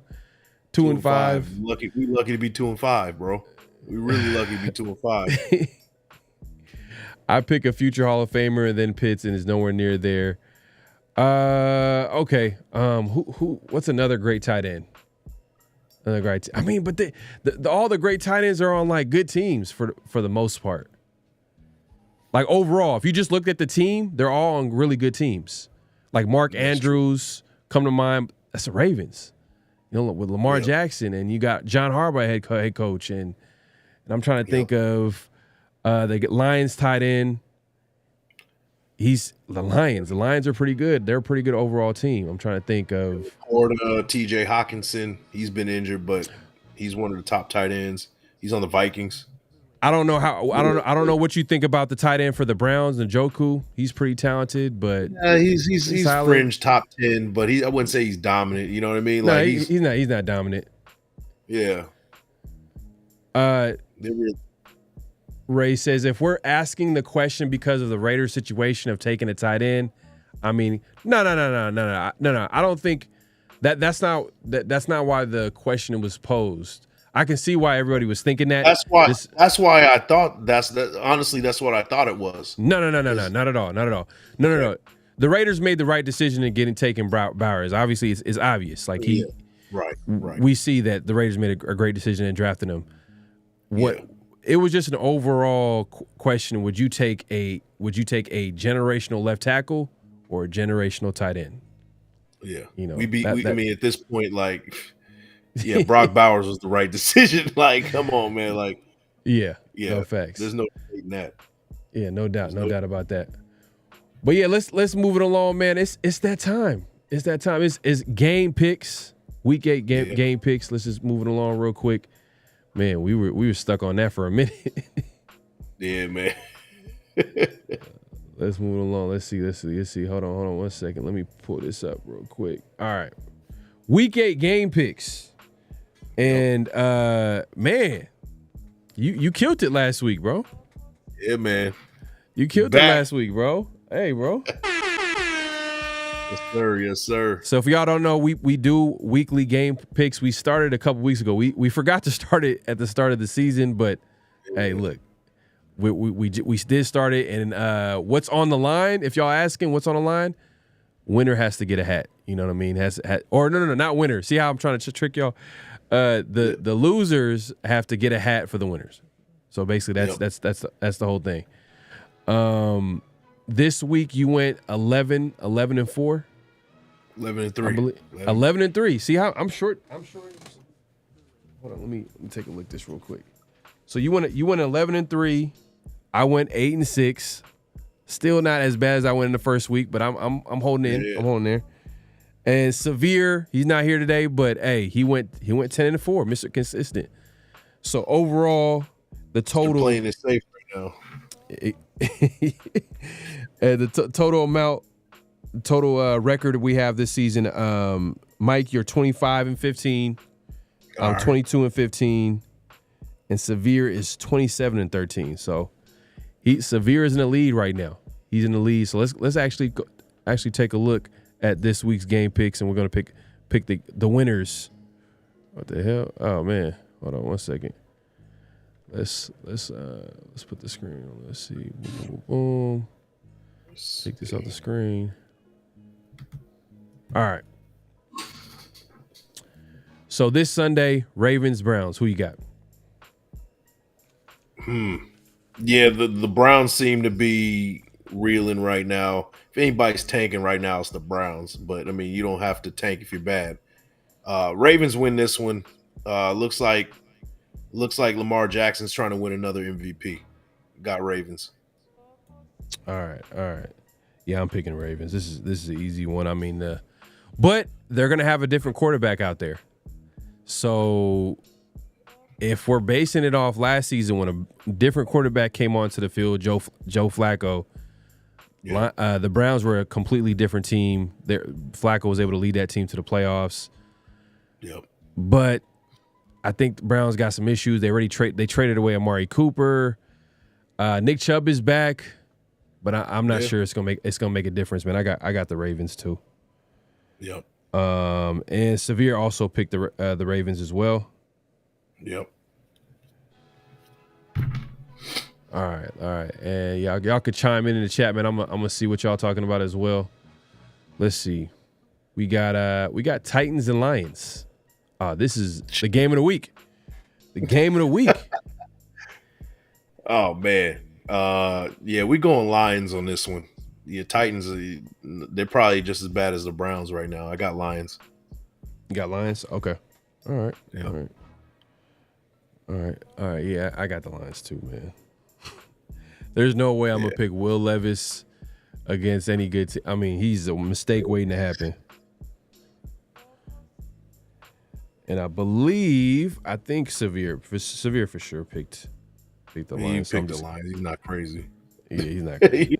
He ain't crazy. He's trying to. Let me see his game picks. He sent him over. He picked the Lions. He picked the Lions. Yeah. All right. So we got the Colts and Texans. This is the divisional game. This could be interesting. It can. You know what I mean? It can. Just because it's the divisional game. That's all. I know the Texans might be the favorite. It's at home. Who you got? Yeah. The Colts don't really impress me in general. Quarterback, what's going on with them? You know, AR5, is he healthy? You know, if he's not healthy, Joe Flacco's in. That's probably the better option, to be honest with you. Either way, I got the Texans winning this game. They lost a heartbreaker in Green Bay. I think they're going to come back and rebound from that. Yeah, they did lose a tough game. Yeah, that's true. Make a good point, man. I agree, man. I'm going Texans at home. Home team, better quarterback. I just think that, I got the Texans, man. And I think Severe actually went with He went with the Texans. Yeah, he playing it safe, man. He playing it safe this week. He's trying to hold on to that lead. Yeah. All right, we got the Packers and Jaguars. Who you got? Oh. You know what? Upset special of the week. Jaguars beat the Packers. Andy, man, I ain't talking to you no more, man.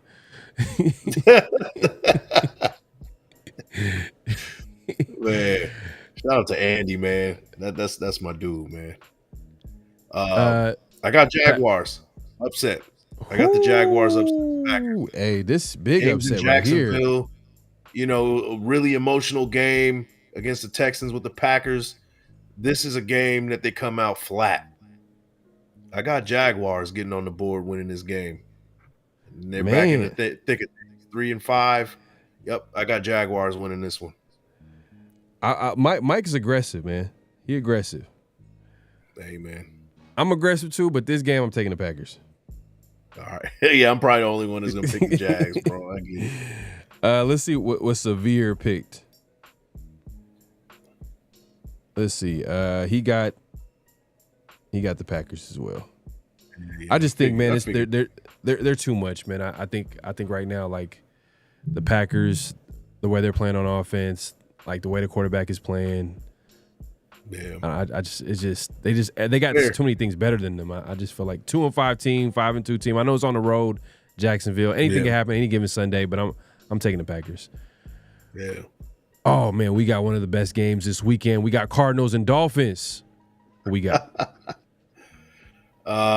Dolphins. I mean, the Cardinals played the Chargers pretty tough. I mean, the defense, they, tit for tat with the defense, kept a low scoring game.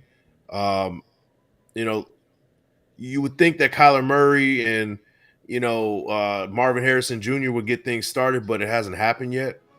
And the Dolphins are tough to beat in Florida. I'm gonna go with the Dolphins, but I kind of want to pick the Cardinals here. But I'm gonna go Dolphins. Okay, going Dolphins.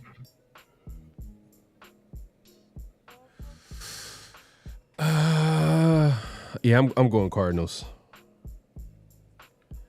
I feel like the Dolphins, you still don't know what their quarterback situation is right now. I think they lost a key defensive player this week. Cardinals had a big win last week on Monday Night Football. It is a short week, but I'm just gonna go with Cardinals. I just feel like they got a better quarterback. But anything can happen. You never know. But I'll take the Cardinals. Yeah. Let's see what Severe put down.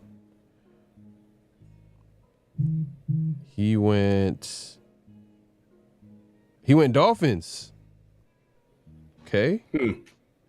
Okay. I guess this is the upset pick for me right now. Yeah. All right. We got Jets and Patriots, divisional game. Yeah. Yeah. Who you got? Man, Jets are better than that 2-5 record, man. I'm going Jets right here. Patriots, probably one of the worst teams in the league. But you kind of rooting for the Patriots to win this game, especially if we start losing games, because it looks like the Patriots are probably going to be at the bottom of that list or at the top of the list as far as that draft pick. So, but I got the Jets winning this one either way. All right.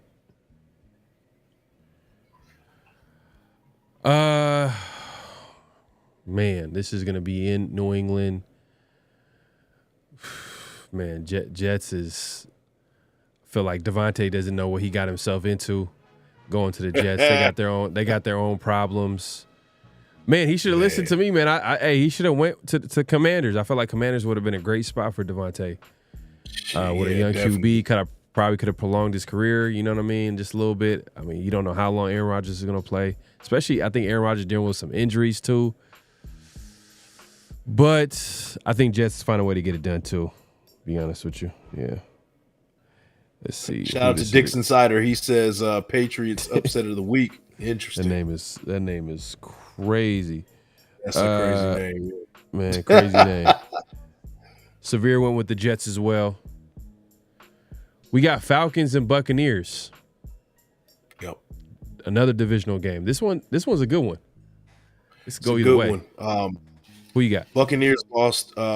They lost Godwin and Mike Evans too. So yeah, it's gonna be tough. Now maybe that rookie McMillan, he's gonna be probably the number one guy there. They got a pretty solid tight end. Get the running game going, and Baker Mayfield's been playing very well so far. But I think it's going to be too much. I think the Falcons win this game right here. This is for first place, and I think the Falcons win this one for sure. All right. Yeah, those injuries to the receivers is going to be big for Baker Mayfield. I know they're playing at home.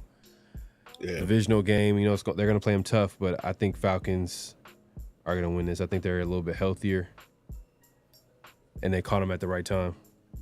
Yep. And Severe got.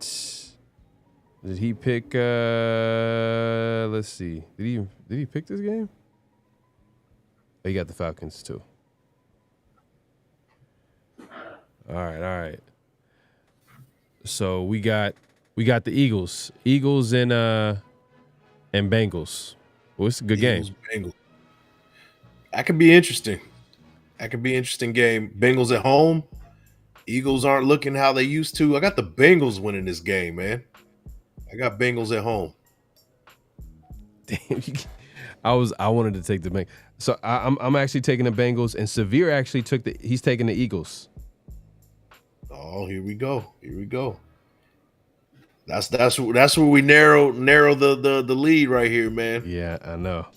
Hey, we rooting for the Bengals this week. We got Saints and Chargers this week. Who you got? I got the Chargers winning this one. They got this one. Saints seem to be reeling at this point. You got the Chargers this week? Yeah, I got the Chargers. You know what? I'm gonna take Saints in the upset. Ooh-wee. Okay. Take Saints in the upset. Upset pick of the week, man. Spencer Rattler. Damn, but Chargers got a good defense too. Yeah, I'm telling you, man. Rookie QB. It's gonna be tough in LA. Road game, but you know what? I'm gonna take the Saints. They're gonna figure out a way. Let's see. Severe got the Chargers. All right. Next game, we got Bills and Seahawks. Who you got? In Seattle. Oh, man, it's tough playing in Seattle. Dang, this is tough. Yeah. It's a tough one. I got the Bills winning this one. Close game, though. We're going to see some Josh Allen magic. Bills win. Man. Yeah, I mean, I just feel like Seattle just a whole, like playing on the road there. It's going to be tough. Yeah, I'm going to go with Bills. Better quarterback.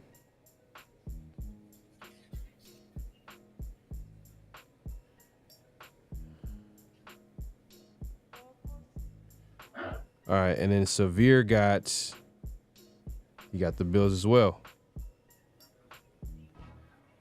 All right. Bears and Commanders. That's gonna be fun to watch. But we're not getting. Are we getting Jaden Daniels, or is he still out? That's the main question right there. It might be a game time decision there. I'm not sure if he. Let's see. That's what I heard last too. Either way, I think the Commanders win this game. It's going to be close, but I got the Commanders. Yeah, it's just if Jaden Daniels doesn't play, then it kind of changes everything. Yeah, I mean, Mariota was playing lights out too in relief. So Yeah. I mean, there's that. But I don't know. I'm going Commanders, man. I'm sticking with Commanders. All right. I got the Bears.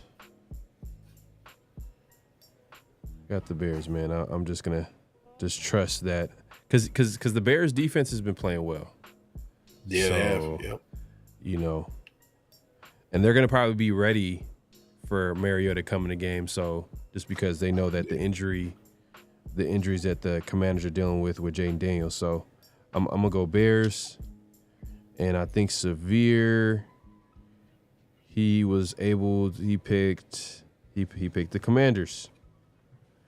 All right, I guess I'm gonna be aggressive this week. I'm the aggressive. He might come back this week, man. It might be your week. Hey, man, it might be my week, man. All right, we got Panthers and Broncos. This is gonna be an exciting game, man. Real exciting game. Can't wait to watch this one right here. Right. Who you got? We got to go Broncos. I mean, you're not picking the Panthers in any game, so I'm going Broncos here. But you know what? I don't think their record is what they. I don't know. They'll be 5-3 after this game. Are they 5-3? You know what I mean? Are they a 5-3 team? Like, come on, man. But I'm going Broncos here. Yeah, Broncos. They're gonna figure out a way to win. Defense is playing well. They have a rookie QB who's kind of all over the place, but I'm going Broncos. The Panthers just, I'm not picking. I said I was going to pick them this entire season, so I'm not going. Yeah. I'm going to stay true to that. And I think Severe. Who do you got? He got. Let's see what people in the chat saying. I think you already said this. Dixon Sider says Patriots upset of the week. Okay. Yep. Jets locker room is lost. Interesting. Yep. Yeah, I think I seen Devontae the other day. It sounded like he was pointing fingers. Already, man. It sounded like he was pointing fingers. Y'all might be right about that one. Yep. Alec, he has Eagles. You got Eagles gonna win this? Okay. Toss up with the Bolts. Okay. Mark had the Bills when we picked that game. Yeah. Money Chuck says Jane Daniels is a prime reason to tank. We try to trade up for him and Commanders won't do it. Yeah. Imagine Jane Daniels on the Raiders, man. Every Sunday. We wouldn't be 2-5. That's for damn sure. We play for first place this week. Oh, Bryce Young is starting. Oh, okay. That's interesting. Still going. I'm still going Broncos. Yeah, me too. Still going Broncos. Hopefully he does well. I'm a big Bryce Young fan. Hey, I got to see him play well before I buy in. So, yeah. But we got the game of the week, man. If y'all watching this, man, if you Raider fan, this is the game of the week. Chiefs and Raiders. Who you got, Mike? We keep this game real competitive, man. I think, we're 10-point underdogs in this game. A lot of people are giving us a chance to even be in this game, even our own fans. This is a pride thing, man. I said this earlier. This is about pride. Look in the mirror. What are you bringing to the table this week? Are you going to get embarrassed at home? You're already embarrassed at home because, you can't even fill the stadium up with your own guys. So what are you going to do? Backs against the wall, 2-5. Make it competitive at least. I got the Chiefs winning this game, but it's going to be close. It's going to be close. Man, I did say last week if the Raiders lose the game next week, I'm not sure if I'm gonna be picking them like I have in the past. And this week, the Raiders haven't. You did go 11-3. One of your losses was the Raiders. The Raiders was one of my losses too because I picked the Raiders to win last week. We always pick the Raiders for the most part, but this week they're going against the Chiefs in Las Vegas. It's probably going to be a whole lot of Chiefs fans in Las Vegas, which I hate to see. Man, I think the Chiefs are going to win this, man. think the Chiefs are going to continue to win. I mean, I don't think the Raiders can overcome the issues they have at quarterback. They literally signed Desmond Ridder as a backup, and if y'all have seen Desmond Ridder play quarterback, it's not going to be any better. You know what I mean? On a short week, and not to say he's going to start, but I'm sure there's going to be a point in the game where, for whatever reason, Minshew is stinking it up, and Ridder comes in the game, or whatever the case may be. Yeah. But I could be wrong. I want to be wrong. So, hey, this is going to be one of my losses this week. I'll take it. But guess what? I'm going to do something I don't usually do. I'm going to pick the Chiefs this week. Yep. I'm going to get that hat. I'm just letting you know. I'm going to get that hat.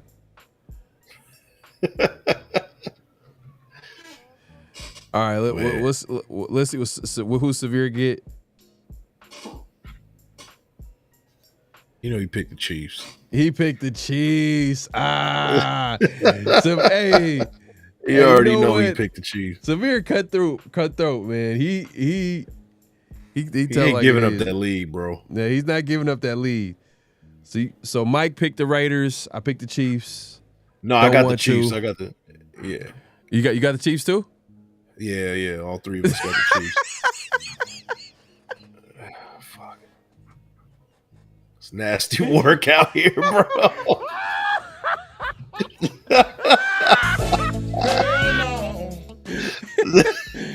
Oh man.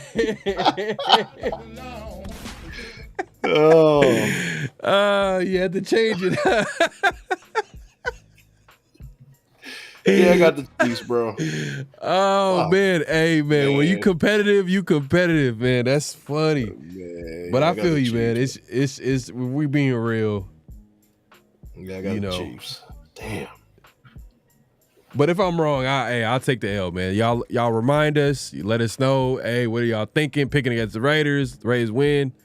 I'm gonna be happy. To be honest with you, I'm like, hey, yes, we beat the Chiefs. And, Maxx Crosby has a great game and all that good stuff. But want to be wrong. Shit like this. God, 33-12. Look, hey, we're being real, man. Like, come on, let's we're being honest. Yeah. Hey, you know what? Hey, you know what? I'll take this, man. Milk Busy Chiefs are due for an L. Wouldn't be surprised. Hey. Man, I hope you're right, bro. Hey, I hope you're right. I hope you're right, man. I think, hey, you know what? Milk Busy, man, you got me thinking a little bit. They are 6-0, and they don't look like a 6-0 team. It's a divisional game. Raiders play them pretty tough the last time around.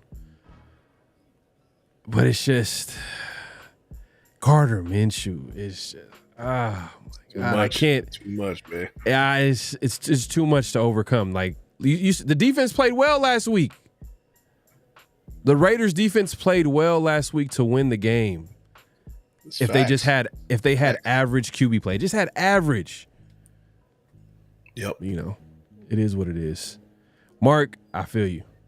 Hey, next time we go live, man, remind me, hey, if the Raiders win, call me out. Raiders for the upset, I feel you.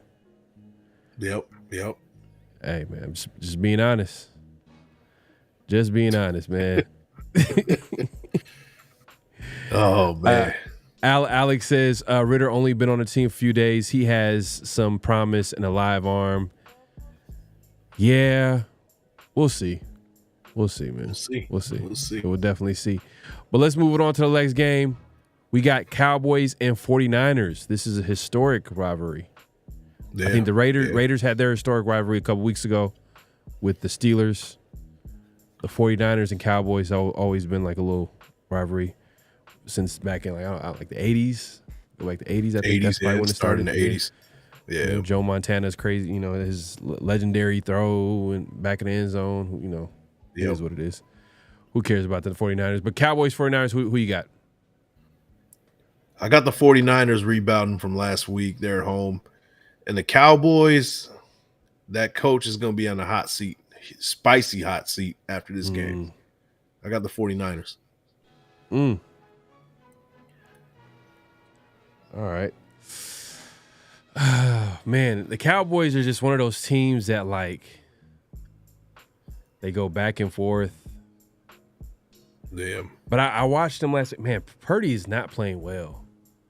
And they lost Brandon Ayuk. Oh, yeah, that's true. They did lose.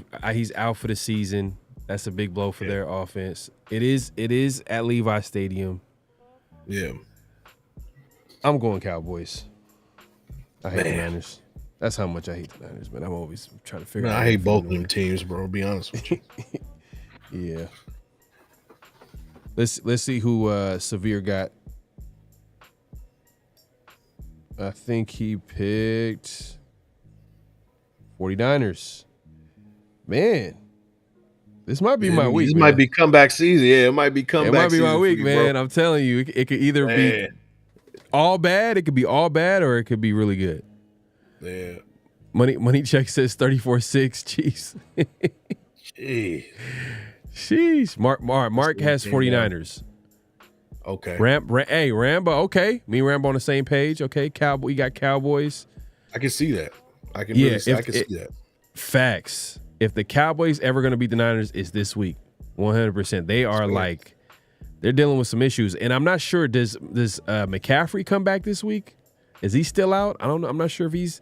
They're dealing with some injuries. Purdy does. I was watching Purdy play. Man, he doesn't look. He's not playing good football right now. You making a case, bro. You making a case. Hey, I'm you made your pick. You gonna switch to the Niners? Yeah. No, I'm sticking with the Niners, bro. I'm sticking with them. You making a case? All right. Monday Night Football: Giants versus Steelers. Who you got? Damn. Hey, Russell Wilson looked pretty good last week. I'm going Steelers. I think the Giants.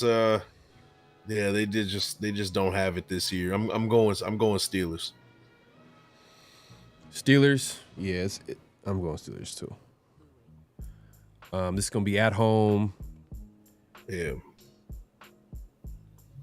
And they look better with Russ Wilson back there, but we'll see if it continues this week. But they're running the football with Najee Harris, man. Najee Harris he's on tear right now. He's doing his thing. He's doing his thing, man. So I got the Steelers, and I think Severe also picked the Steelers as well. Let me just go ahead and double check. Yep. And yep, he picked the Steelers. All right, let's see. All right, man. I feel like I picked the biggest. I feel like I picked the games where y'all didn't pick. I picked the Bears. Y'all picked the Commanders. Picked the Cowboys. Y'all picked the 49ers. I picked the Cardinals. Y'all picked the Dolphins. So there's some games. I had the Jags too. You have the Jags? The Jags. Oh, that was your upset. That's your upset game of the week. I think overall. Jags, Packers. Oh, I picked the Saints. That one I can see that one. I can lose that one. That one was kind of, I don't know. I'm not 100% confident on that one because rookie QB going against a good defense, I don't know. We'll see. We'll see, man. But, hey, it's been a great show. We appreciate everybody coming through. Make sure to clock in at this point, clock out. Like the thumbs. Like, comment, subscribe, hit that notification bell. It's been a great show, man. Raiders having a, tough season. But, hey, they can find a way to win this week. I mean, I picked against them this week. For the first time, I've never really picked against. I don't even, do you do parlays? I think that's the first time you've done that. First time I've done it. Yeah. And if the Raiders win, I'm going to should I continue to do it so they can keep on winning, or should I start picking them so they can get the number one pick and we can get our franchise QB once and for all? Man, it's a good question. Good conversation we had earlier today. Yeah. I mean, I don't know, man. I don't know. Week by week basis, we just trying to get week by week, man. It's been a long season. We got 10 weeks left, man. I'm like, man, it's been rough. It's been rough watching these guys all season, man. It's been rough. Yeah. And we'll see, man. We'll be tuning in. We'll be here next week, next Friday, man. Every Fridays, obviously, Around the Shield. Usually it's a pre-record. This week we're like, let's do a live show, man. But you gotta hit that notification bell so you'll be notified when we drop new content, especially when we go live. And then obviously myself, I do the 50-50 show every week with my guy Severe every Tuesdays. Tune in for that. But Mike, let the people know where they can find you, what to look forward to, all that good stuff. Yeah, man. Hey, Big Mike Raider on IG, X, YouTube. Just do the search. Big Mike, one word, Raider, the second word. It's the first thing that pops up. This is your first time here. Hopefully it's not your last. Around the Shield on Fridays. Wednesdays, the Big Elite Podcast. Monday, Reaction Mondays. And hey, if you can't find me in any of those, check the yellow pages or the white pages, man. Big Mike Raider, and you'll find me right there too. Yeah, he said yellow pages, man. He took it all the way back, man. all the way back. Also, don't forget to follow us on social media, on X and on IG, Around the Shield. Around the Shield, where you'll get clips of the show, memes, updates with the Raiders, man, all that good stuff. Make sure to follow us on X on Twitter. I call it X on Twitter because I'm used to calling it Twitter, and now it's called X. Yeah. It is what it is. But obviously IG as well. Follow us Around the Shield. And also, if you haven't already, man, you want to cop some gear, get your 50-50 gear from the 50-50 shop, man. The link is in the chat as well as in the description. Definitely check that out. Man, we appreciate everybody coming through. It's been a great show. Any last thoughts before we head out of here? Nah, that's it, man. Shout out to the chat. Thanks for hanging with us, man. Yeah, and that's it. Hopefully the Raiders turn the ship. Hopefully we're wrong about them. Hopefully we're wrong this week. I feel kind of guilty. I'm not gonna lie. Picking against the Raiders, I feel horrible. I literally don't do this often, but I had to be honest. Like, it's just when it's this bad, I can't just lie to y'all and just say, oh yeah, the Raiders are gonna win this game. No, I'm not gonna do that. Yeah. But if they do win this week, I'm gonna be celebrating with y'all. But hey, we're gonna be back here next week. Appreciate everybody coming through. Peace. Just win, baby. Hello? You play to win the game. You don't play to just play it.